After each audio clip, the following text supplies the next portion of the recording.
My name is Rosemarie Downer, Dr. Rosemarie Downer. I currently write nonfiction, faith-based books and do leadership training as well as retreats, speaking engagements on the word, women's conferences, etc., etc.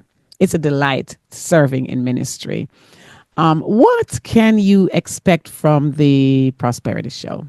Is a whole bunch of treasure in this episode. How one can get started, even in their career, in their faith walk, and how one position or one place in life can take you to another place in life, ultimately discovering your purpose. And a purpose-filled life is the absolute best life to live. You're in for a treat.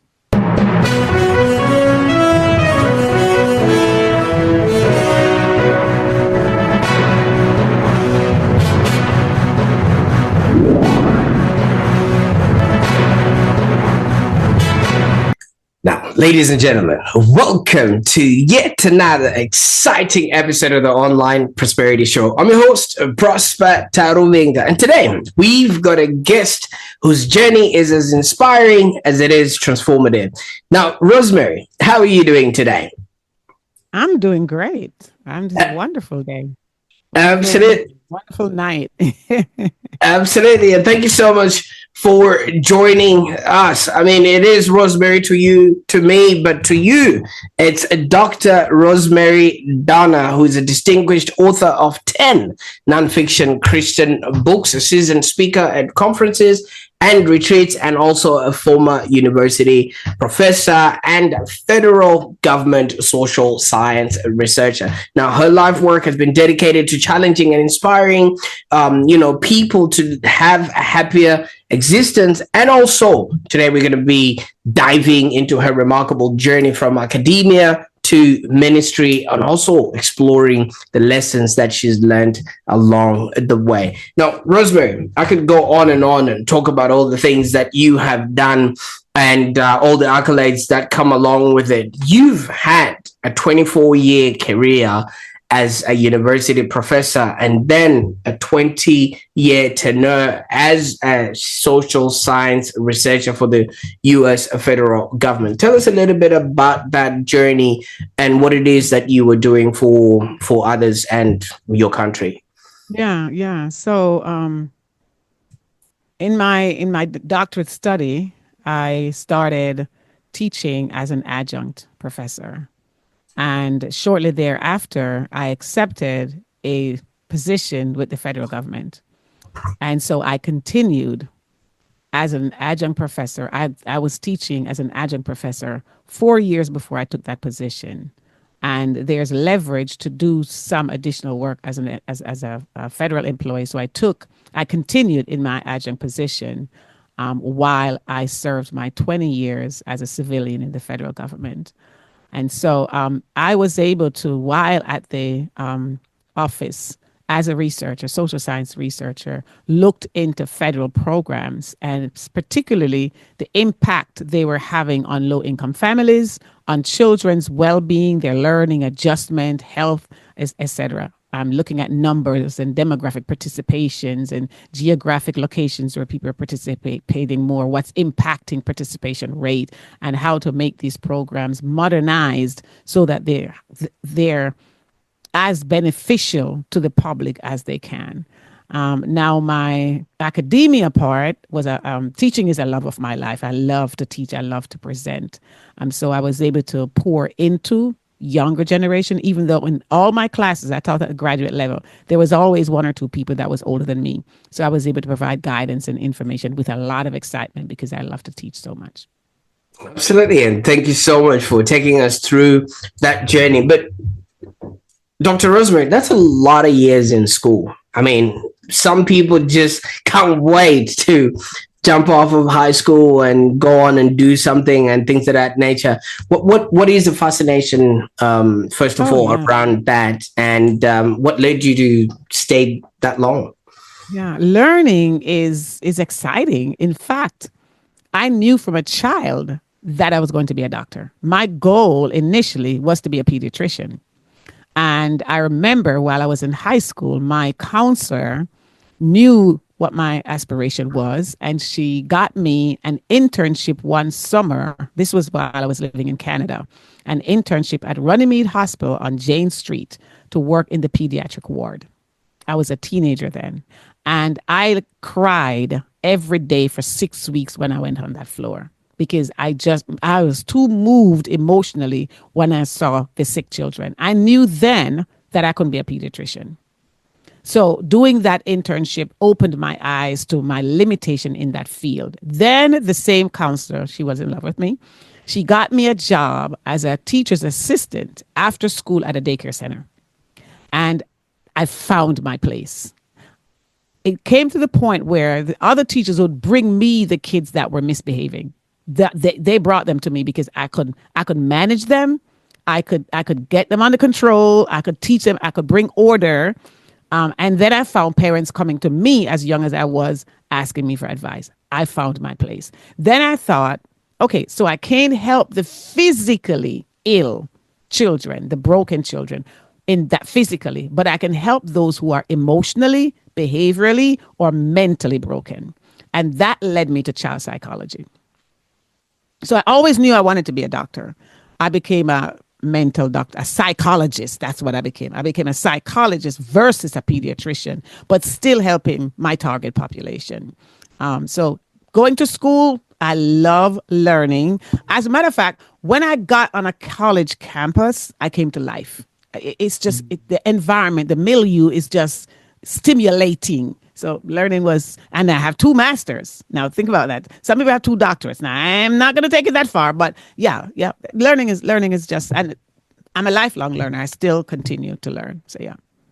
Absolutely, absolutely. And I concur with that. I love the smell of books, and it brings me to life when you walk into a space, like you said, walking into a university and knowing how much you can learn and absorb from just Yeah. being in that environment alone. But obviously, you did mention this sort of emanating from a tender age. What was the sort of environment around you? Were there any influences or maybe any point of references of, you know what, if I see uncle or somebody down the street that was, elevating in their education, that then gave you the, this is who I want to be when I grow up? So if I go way back, I probably would go to my father. I mean, he was the one who would um, mention, you can do better than a B, you can do better than XYZ. I remember when I was in my doctoral program, he was dying from cancer.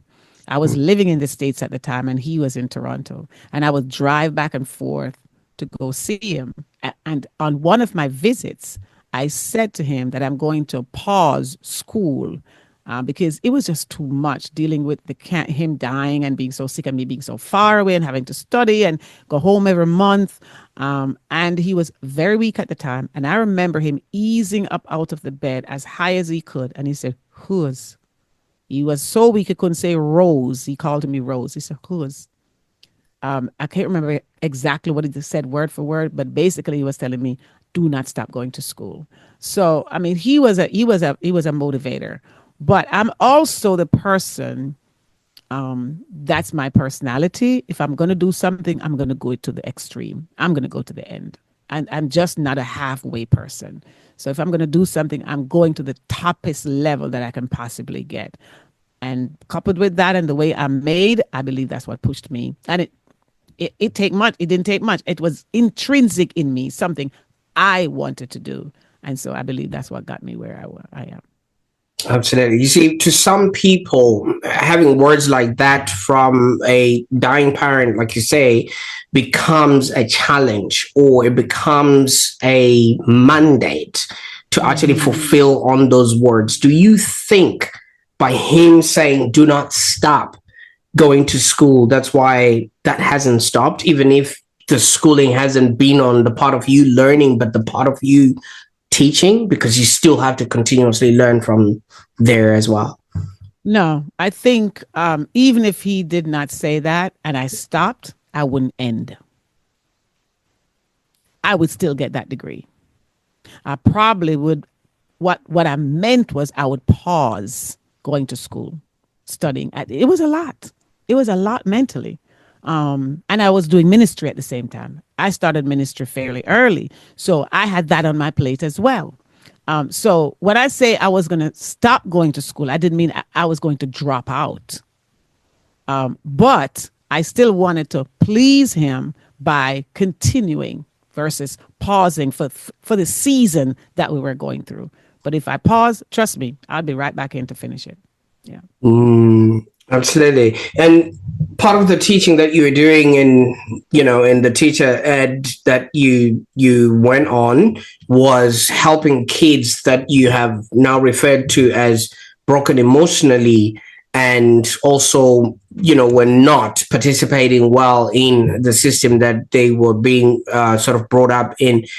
Would there have been some sort of resonance in the way that you would have maybe seen other people being raised around you that made it an easy transition? Because you said other teachers were not able to deal with this kind of kids, but you were the one that was called upon. So this is at the daycare center level while I was in high school.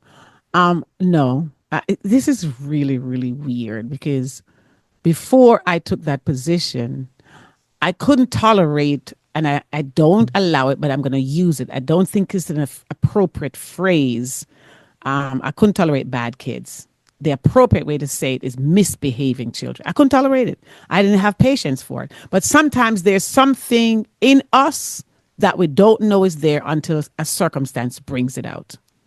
And I believe being in that setting, I discovered that I had the wherewithal, I had the skill, I had the natural wit how to get to children. And it's not that they had emotional problems. These are children that were biting, and it may be emotional problems, looking at it back in retrospective, throwing things. I had kids to spit on me. So it was behavioral challenges, which is deeper than that, just the observable behavioral problems. I wasn't diagnosing anyone. I wasn't a psychologist at the time. I was merely a teacher assistant that needed to bring these kids in a functioning group so I can do activities with them, play with them without them falling on top of each other. And I discovered that I had the capacity for it without comparing with other kids. I was in the setting. It was new to me, and I emerged. And I believe I emerged because that was what I was supposed to do. I was supposed to work with children with behavior problems. Yeah. Now, Rosemary, maybe you can spill the beans on what it is that you may have done or what tools you use, because I, as a parent, I can't even get my two girls to eat breakfast, even if it's to help them. There's no one tool. Every case is different. I'm thinking of the child right now that spit on me. She was on the jungle gym climbing, and I'm standing down watching, and she spit on me. Right. So you deal with that separate situation. Of course, the child is timed out. That's what we used back then. And then there's a conversation. And this is a preschooler. These are not 6, 7 years old. This is daycare center. These are children that are younger than 5, mostly 3 and 4 years old. So there's so much lecturing you can do, but there's a conversation. There's a conversation, and there's a conversation with the parents when they come to pick the child up in the presence of the parents. And jointly, a disciplinary action is put in place between myself and the parents. I can only imagine, because so many parents can't control their or discipline their own kids. You see kids throwing tantrums in the shops, and mothers also throwing a meltdown to them there. But then obviously people like yourself are there to obviously help people with that. But what then led you, knowing that this was sort of the path that you were sort of lined up for, you sort of let that all go and you started writing nonfiction Christian books. Had you had enough of kids spitting on you? No, not at all. So before we leave that topic, I want to add that the parents back then, I may date myself, but that was the early 70s. Okay. That was the early 70s. The parents back then and how they functioned and responded when you worked with their children is very different from today. I promise you, you would not find me working in a daycare center now. No, Mm. sir. No, sir. Because the children of today come with a whole different level of problem. And the parents operate very differently. What happened? What changed? What? I can't tell you what changed. A ton of things changed. First of all, social media, baby, it's teaching our kids these days. There's poor discipline and structure in the house. Don't get me started. Well, we've opened Don't that. touch my child. Don't discipline my child. Don't. I bring my child to daycare and they will argue with you. We didn't deal with that back then. Our parent was open. Remember, no, I told you I was a teenager. A parent was open to have a conversation with me about their misbehaving child. Not today. The parents today, most of them will disrespect you in front of their children. And the children now feel, yeah, you can't touch me. That's why you would not find me teaching a public school, Christian school, below college level. I always said this anyway. You would not find me. Hats off to teachers, especially in America. You will not find me doing that. If it's not college level, I'm not doing it. I don't even like undergrad. I teach graduate level or taught graduate level because of the way people function these days. Immaturity, not prepared, sloppy, undisciplined. And my standards are quite different. You've got to, if you're in college, you got to act like college age. You have to be responsible. So, what got me into writing? I went off on this side on that. I was always a writer. I was always writing. I was always journaling. I was always writing a lot of stuff. I've always had a typewriter. Back then, it was a typewriter. My phase of typewriter was fairly short, but I always have a computer. I love the computer. I'm always writing. And my first book that I wrote was in 2015. I think it was 2015. No, 2009. The first book I wrote was in 2009. And at the time I was still working. I was still teaching. I was still in ministry. The first book I wrote was The Self-Scarred Church. And at the time I was the head of a pretty big parachurch ministry called Bridges. Building responsible youth by delivering genuine enrichment services. I worked with several churches up and down the East Coast. And my main challenge in running that ministry was church leaders. The ministry would grow tremendously if it wasn't for territorial and insecure church leaders. Yes, I said it. And I saw the many flaws and the frustration I was facing, not with the young people, but with the leaders. So I wrote the book, The Self-Scarred Church. And in that book, I talked about 7 infractions that we, the members of the church, which make up the church, scar the church with, mainly from lack of vision, crab syndrome, poverty mentality, church mentality, territorialism. I went through 7 of those main things that were challenges for me to advance the ministry. So it's not that I left teaching or research to write. I've always been writing. It's just that I wasn't as immersed in it as I am now. Always writing. And then my next book came out in 2015, I believe, The High Call of Forgiveness. And I rewrote both those books in early 2020s. Yeah.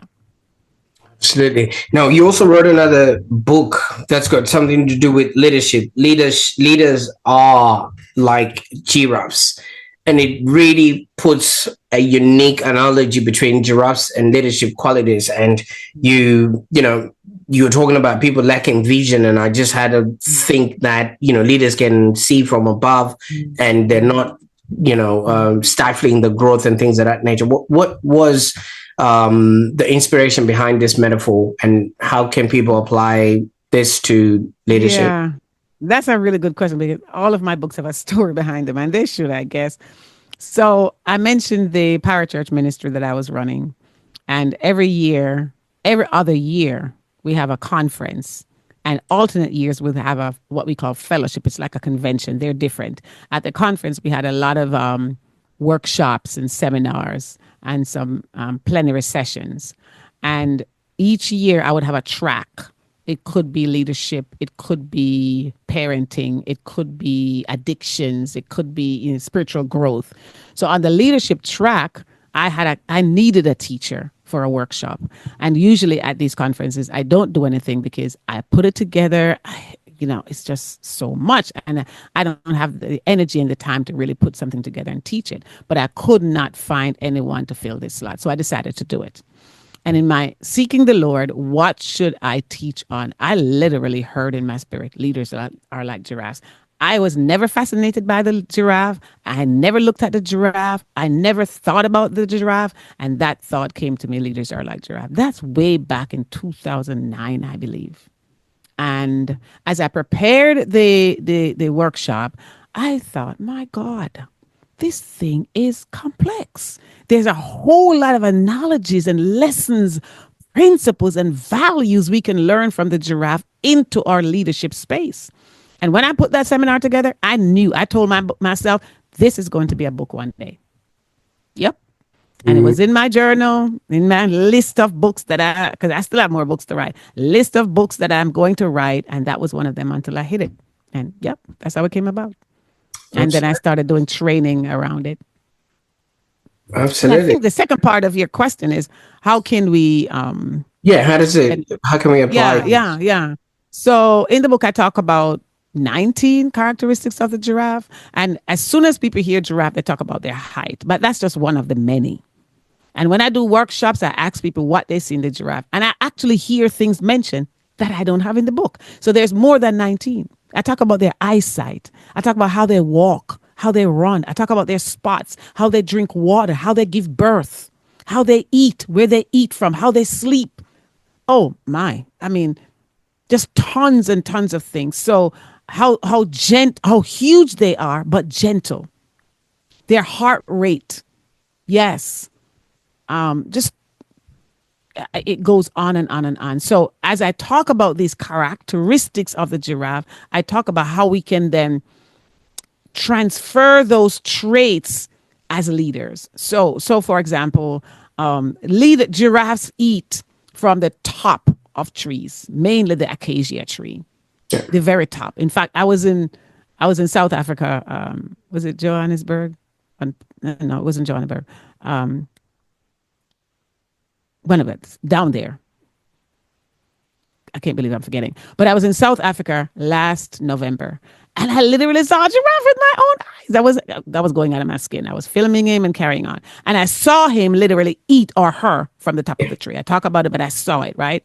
So the analogy there is, I align eating to learning, and leaders need to be learning from a place where their followers are not learning. Leaders need to be eating, learning from a place where the other people behind them that are leading are not eating from. So when they come to them, they have something new to introduce to them. On top of that, giraffes spend hours eating. Yeah. They selectively eat what they eat. They just don't eat anything. They just don't eat from any and anywhere. Leaders, in getting information to feed their populace, need to be selective in their eating, and they need to be continuous lifelong learners. That's one analogy that I used, or two. Absolutely. See, I grew up around, animals of the savannah. And the one thing we were always told about giraffes is the leaves or the shoots that they eat right at the top are the freshest and are the most nutritious, because they're the ones that the tree is actually trying to grow, right? All the other ones are already stale, and they're already fully grown. They probably don't have that much nutrition going on in them. So the ones the giraffe eats are the most alive. So, and that's why we're always told to eat food that is alive. And I think there's quite a lot in that analogy there. Oh, yeah. But you then went on and I don't know, maybe did people not understand this analogy because you literally then started writing about forgiveness? Oh, yeah. That book was the second one. That one was written first in 2015, and I rewrote it in 2021. That's actually my most powerful book. I'm sorry, not powerful, most popular book. It probably is the most powerful one too, actually. Is But it the it's the mandate, right? what? Yes. It's the most popular book. I have a 40-day devotional that goes along with it. I have a study series, a Bible study series that go along with it. It has a teacher's guide and a student workbook. It takes you deep into what forgiveness is, what it's not, how it looks like to us, how it looks like to God. We talk about reconciliation. We talk about bitterness. Yeah, it's plenty, I'm plenty. saying, but And we I've got live a in a lot of world where, like you said, social media, everybody is just really focused on themselves for survival and things of that nature. And if somebody cuts you in traffic, it's cut them just off. one of those things that people actually blow up and they can't seem to forgive. What are some of the principles of forgiveness that you emphasize in this book? Yeah. So first of all, the book is steeply entrenched in scripture because I'm teaching forgiveness in the book from the perspective of God himself. And scripture says that we should forgive as we were forgiven. So we never go to him and he turns us away. And he never reminds us of what he has forgiven us of. And there's nothing we can do so egregious that he can't forgive us of. So yes, I teach that there's nothing that is impossible for us to forgive. Mhm. Difficult, yes, but not impossible. And difficult because we try to do it our own. Forgiveness is an act of the will. It's a gift that the Father helped us to give to the next person. It's writing off the debt as if it never happened. That's not something we can do of our own, but because naturally we're made to retaliate. We're made to seek justice in a right way or a wrong way as long as we get justice. And I also strongly teach that it's a mandate, and I give scriptures. It's not a suggestion, it's not a request, it's a command. And when commands come from people of authority, like the one we're talking about, the God of all the universe, and we disobey the command, there's punishment, there are consequences. However, as difficult as this thing is, we serve a God who is just and fair and honest. That if he's going to mandate that we do something, he's going to make sure that the tools and the help for us to do it is available to us. So he doesn't set us up to fail. As hard as it may feel, if we apply ourselves to him, we will get the strength and the grace to forgive whatever is done to us. There's no limit because there's no limit of what he can forgive us of or what he does forgive us of. And we are mandated to forgive like he has forgiven us. One more thing. The scripture is clear that if we don't forgive, we will not be forgiven. On Mhm. that note, that's not a risk I'm willing to take. Because we don't only get hurt by someone who hurt us, we hurt other people too. We need forgiveness as well. But if we don't forgive, it's very clear that we will not be forgiven. I can't take that chance. Absolutely. See, so many people, I think maybe you would concur with this. In America, it's a very litigious society, and we've got the same here in Australia. You know what I mean? Just do something wrong, and apparently in Australia, you can now go to prison for about 6 or 7 years just if somebody doesn't feel right about the way you've spoken to them, and Wow. you can only imagine. So Mm. how can people start living in a life that they let things go by and really forgive others, because it just does seem like nobody lets anything go these days, even maybe on social media or just life in Yeah. general. I think a really good place to start is to realize that we ourselves, each of us, let's point the finger back at ourselves, is not perfect. We are all flawed, which means we all hurt someone.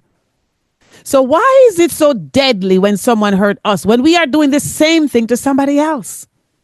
When we refuse to forgive someone, when we refuse to let things go, we are acting as if I have never done anything to anybody. I think that's a good place to start. Understanding that we are all flawed, which means we are all prone to offending one another. And knowing that because I'm flawed, you wronged me, but I'm flawed, which means if I don't wrong you, I'm going to wrong somebody else. I'm going to need to be forgiven. So I need to give you grace because I'm going to need grace down Mm. the road, or even in the moment. I'm not need grace from somebody else, but yet I'm holding things against you.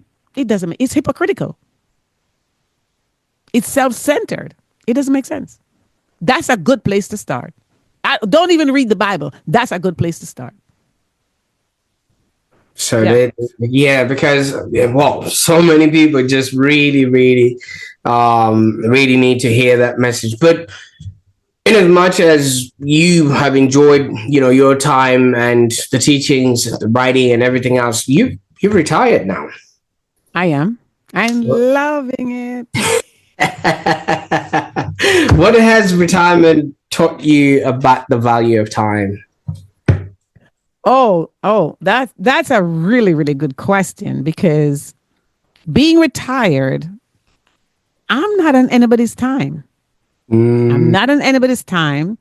And so it's very, very, very, can I say that again? Very, very easy to waste a day because I'm not clocking in anywhere. And whatever goals and things I set to get done, I set them. So I could shift them if I want to, except for when I have a speaking engagement or things like that. But for the most part, I'm on my time. So it awakened, really good question. And anyone listening that's retired or soon to be retired, you've got to have things to do and you've got to structure yourself or you'll just waste the day because first of all, you're not getting up super early, so your day starts a tad bit later, right? And by the time you turn around, it's evening and another day's gone. So it has really um, awakened my awareness of the value of time and how quickly it goes by. I've always been this way. I live by a to-do list. Every day I have a to-do list. And I'm even so if anal that if I, yeah, even if you don't need to go nowhere or wake oh, up. always have a to-do list. I have to get something done every day. And I look back at my day. What did you get done today, Rosemarie? I look back at my day. And I'm that anal that if I do something that's not on my to-do list, I write it on my list so I can check it off. So when I look at it, I say, oh, you got that done, got that done. Okay, tomorrow you do that next day. Yep. Time, you can't get it back. You can't invest it. You can't bank it. You can't increase on it. I can't lend it to you. I can't borrow it. When yesterday's gone, if February 10th is gone, it's gone. Mm. 2025, it's gone. So yeah, greatest commodity. I don't plan to waste it. Absolutely. So many people now, as you are saying, would be wasting time going to court and being given another date and another date, and because they just haven't forgiven someone, and it all just keeps adding up. But Seriously?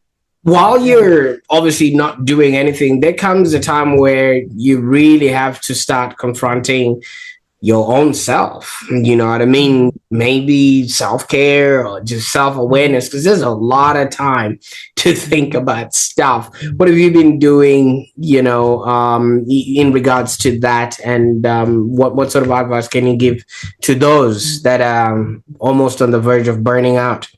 Mhm. So a little bit still on time. I believe I'm more busy now than I was when I was working. I feel that way. And so I first of all have to pay attention to self care. I had a retreat to do, and I sought the Lord as to what I was to talk about, and I got a closer look at me. 3 sessions: one on self awareness, one on self worth, and one on self care. Self care is especially today because everything is moving so fast and we all have so many commitments and we all have so many messages and alerts and reminders coming at us. We get them on the text. Don't sign up for something like this. You'll get it on text, you get it on email, you get it all kinds of ways.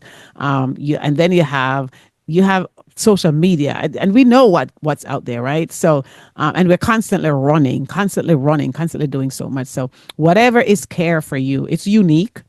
It doesn't have to be tangible and it doesn't have to be costly, but sometimes some me time. A good care for me is introspection. Where am I? And that some people may say, well, that's hard on you. That's my personality because I want to be ever excelling, ever growing. So I need to know where I am to see what I need to do to take care of myself to better move forward. Right. So yeah, it's self care looks different for everybody. Now, I mean, obviously, you've had the exposure to deal with people in various, stages of their life, like, in the kindergarten days, and also, your experience in academia. Then you also went on and started working with people within the ministry that you were taking looking after, and eventually, all the other work that you were doing in research and stuff like that. Have you maybe come up with some sort of a conclusion as to what people really are like? Complex, Mm, complex, and different. No two persons are alike. And how I describe people, especially grown people, we're just a grown up version of our 5 year old self. We're just a grown up version of our 7 year old self. So I have learned over the years, never judge a person by their behavior. right. Never judge a person by how they act, because something got them there. As unacceptable as the way they carry themselves and conduct themselves may be to you, do not judge them, because there's a story behind it. That's probably one of the biggest lessons I've learned from working with people. Yep. I mean, obviously, I love and respect that so much, because you never know what somebody's going through or where they're coming from and things of that nature. So now you're sort of conducting seminars and retreats. Is there some sort of common challenges that you observe amongst these participants? Like, what's the one thing that people really present with, even though they're different and diverse, so that people can also identify with that and know that there's help out there? And Yeah. when you have discovered that, how are you guiding them overcoming those obstacles? With a closer look at me, I have a workbook, I have the cards, and one of the things I'm seeing is, too, there are a lot of grown people, and most of them are women that I've worked with, that are still lost, that don't know themselves. And a lot of that come out of hurt and pain. And I said earlier that we are just a grown up version of our 5 year old, 7 year old selves. And that's what I see in these ACLAM retreats, a closer look at me retreats.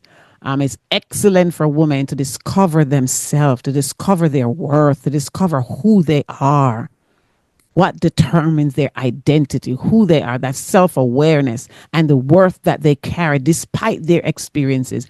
Many people need to hear that. That's what I'm seeing. That's the common thread there.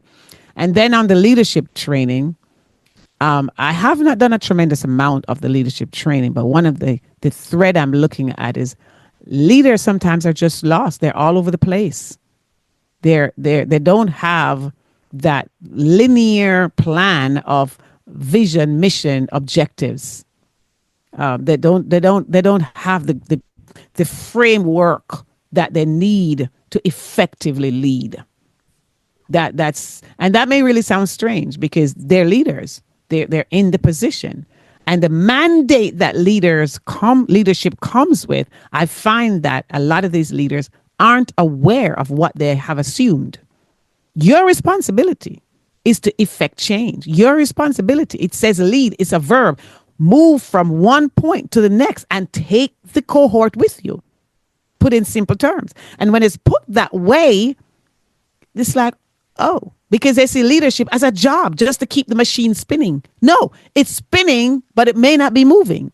The fundamental principle under leadership is it's a verb. You've got to keep moving, and you can't move by yourself. So you have to figure out a way to take you and those who are connected with you along the way to that point called vision. And that's one of the things that I'm seeing in leadership. Absolutely. I quite like that, because so many people, you're right, they just assume these roles just show up and they don't quite know what is expected of them. And they and some leadership roles in some places, you're just given maybe a timeline. So you're a leader for a year or a leader for 2 years. They'll just do it for that particular time, and when their role is done, they move on to do the next. And I don't think they would have actually done any transformation on themselves or the flock that they are actually looking after. But Correct. from your experience, you've worked with a lot of leaders and stuff like that. What are some of the key qualities that make an effective leader? And especially in today's world where, like you have presented, there's a lot of dynamism that comes, and people are coming from all walks of life, and they have so many different influences all at the same time. That could take us all night, but oh Jesus. Number one, selflessness. And you cannot selflessness, which means leadership is never self-serving. Leadership is never self-serving. It's never for the leader. Leadership pours into others to develop them with the hopes that somebody will take your job. So you cannot be a leader and be insecure. You cannot be a leader, an effective leader, I should say. I call it a giraffe-like leader, and surround yourself with people who are less skilled than you. Then you're going backwards, or you're being a gerbil. So you can't be insecure and you can't be self-serving. And there's more. But those two came to me first. When a leader goes in a position, the first thing they need to begin to think about is, how can I work myself out of a job? Who am I going to prepare to assume this position? But if you're insecure, no, you're not going to do that. You'll drive away skilled people. You'll silence them. You'll alienate them. You'll make sure they don't hold any positions so you can always be the one to shine. That's not an effective leader, because you're not investing in others. And our surroundings are full of leaders like that. Yeah. The giraffe was okay with animals being around them, because the giraffe, being so tall, could see a predator from far away. So when the giraffe moved, that animal would move with the giraffe, because they know the giraffe is moving out of the path or out of the sight of the predator. He didn't mind. They don't mind, because I'm who I am, and I'm being who I am. Yeah. Wow. I think this is really, really amazing. And for those that are maybe keen to learn a little bit more about what it is that you do and how you're helping others, I know you're in retirement, but the internet will always be available. Where can people go on to so that they can maybe start learning from, your books and the things that you've written? Absolutely. My website is booksbyrosemary.com. You can contact me by email there. But if you want to email me directly, info@booksbyrosemary.com. Facebook is Books by Rosemary or Books by Rosemarie Downer. And Instagram is the same, Books by Rosemary or Books by Rosemarie Downer. Absolutely fantastic. And definitely I'm intrigued to see, what you've been working on and how all of this resonates with people. Now, you introduced us when we started, Rosemary, to a younger version of yourself that was exposed to all of this. And I don't think you knew the path that you were going to take, but you just continued and stayed on, holding on to it. My question to you is, so many people as they grow are exposed to life, the world, and everything else along those lines. You gave your life to Christ at a very tender age, and this is something that you're still championing. What is it that has made you hold on to that faith? Because you know what life happened in between, but you still got the same message that you had as a 7-year-old. Absolutely. Good question. My love for Jesus. John 14:15. If you love me, keep my commandments. And when you love someone, you seek to please them. You don't try to make them angry. You don't want them disappointed. You want to be in their space. You want to spend time with them. You want to get to know them deeper. And a succinct answer to your question would be my love for Jesus. Andre Crouch wrote a song years and years ago, and it's one of my favorite songs. If there were never any streets of gold, neither a place where we never grow old. It's been worth just having the Lord in my life. So without a promise of heaven, I don't serve him because I'm scared of hell. I serve him because I love him. That's it. Yeah. Yeah. But obviously, you would also understand the world that we live in has so many of these temptations, and Mm-hmm. we're exposed. Things that you do, the writings, the speaking, you can literally be offered so much money that you wouldn't even know what to do with. But you've mentioned the importance of really stewarding your gifts back to the Father, being Yeah. selfless, being that sort of a person. How do you ensure that your work remains aligned to this principle? You have some non-negotiables. You have some non-negotiables, and you also make sure or do your best to have everything you do be done to the glory of God. So it's not just about the act that you do. It's not just about what you do, but it's about why you do it. It's about why you do it. What's the motive behind? Because good things aren't right anymore or good anymore if the motive is tainted. And that's what pleases the heart. It's the posture of the heart. So how do I make sure that I stay in alignment? I try to make sure that what I do is intended to glorify him, that my good works shine and people glorify him, not me. Their attention is drawn to him, not me, without trying to sound super spiritual. Matthew 5:16 is real. It's a thing. Let your light so shine that men may see your good work, my good work, and glorify the Father, not me, which is in heaven. And if you make that our aim to keep, just please him, just keep our hearts right. And I'm not saying, as you rightly mentioned, there's temptation, there's distraction. But if I'm locked into it's me and you, God, and my goal, my life must glorify you. I love you. I want to please you, because it's not a religion. It's not a church that I'm attached to. It's him. It's a one-on-one relationship. And once we hunker down in that relationship, it's like a husband. I'm married. I want a good relationship. I want, when I come home to talk to you, the air is clear. So I do my part to, by your grace and your help, to keep that in place. Yeah. Absolutely, absolutely. And now I can't thank you enough for the time that we spent on the call today, and just allowing us to explore all of these avenues. I think we actually just did a faith walk right now, from the start to the actual end. But in order for us to conclude this walk, it will be remiss for me to not ask Rosemary, what's next? What can we expect now that you've brought us into your world? Yeah, I really, really want to get the giraffe like training out. I want Mm. it to become more in demand, as well as the Aklam retreat, the A Closer Look at Me retreat.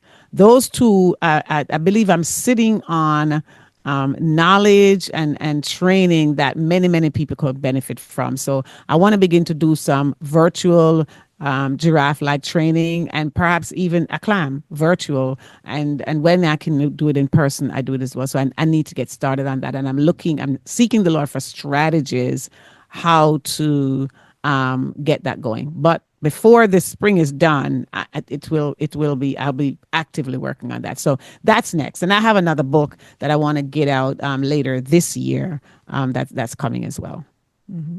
Fantastic. Well, I can't wait to see the giraffes up high above the savannah, and they can spot each other from a mile away that, oh yeah, there's another giraffe there, and Mm-hmm. let Yeah. the other bits of animals in the jungle worry about the bottom.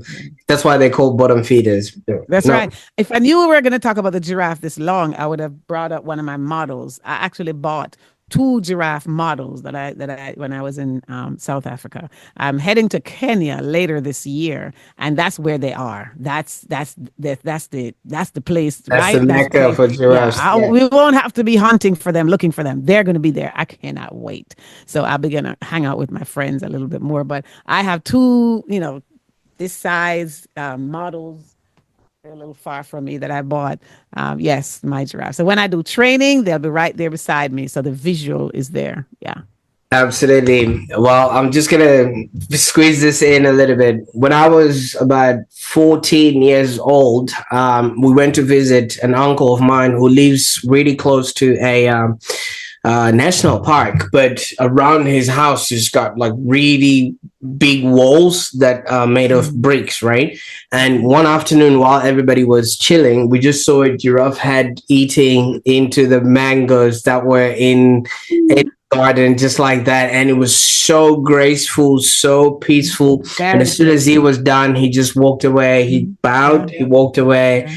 And I still have that memory. And so you're Mhm. talking about giraffes. Powerful but graceful, huge, high but grace. That's a leader. Effective leaders are not bullies. Giraffes aren't even predators. Yes. Effective leaders don't damage people. They don't kill your dream. Okay? They Abs- eat from somewhere else. They don't victimize people. My God, there's so much in it. There's so much, so much. Absolutely. Well, that calls for another episode right there, Rosemary. Just the giraffe alone, because I can see, the attachment that you have to the gracious animal. But thank you so much, Dr. Welcome. Downer, for sharing your profound insights and experiences with us today. I mean, your journey from Pleasure. academia to ministry is just a testament to the transformative power of faith and just dedication that one, if you just apply yourself, all things are possible. And I really appreciate your Pleasure. time Pleasure today. being here. Pleasure being here. Great stuff. For those watching, thank you so much for watching up until right this moment. If this conversation actually resonated with you, I would encourage you to consider exploring Rosemary's books and services to further your personal and spiritual development. And don't forget to subscribe to the Online Prosperity Show for more inspiring content like this. In our next episode, we're not going to be talking about animals of the jungle, but we're going to be discussing ideas that can lead to a happier existence. And I encourage you to share this episode with someone who might benefit from today's discussion, and stay tuned for more insights to come. In the meantime, enjoy eating from above. Bye for That's now. right.